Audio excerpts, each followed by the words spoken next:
Psalm 69:11. I made sackcloth also my garment, and I became impoverished in it. The proverb is like a mockingbird. A proverb, yep, a byword. It's like our tradition. Why y'all wearing that? Like Muslims, I wear the dress, shit like that. They say all kinds of bywords. You wouldn't say that to Jesus. But see, God helped you to block that out.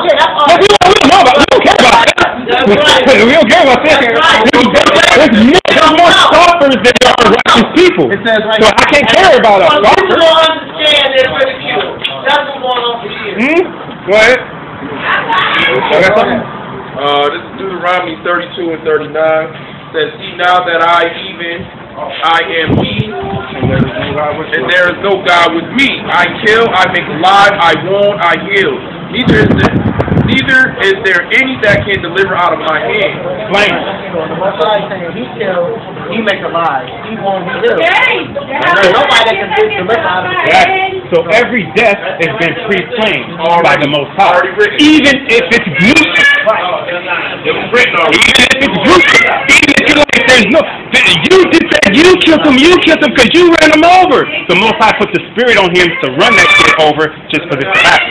Yeah, that was me that time. This is Isaiah 45:6. It says that they may know from the rising of the sun and from the west that there is none beside me.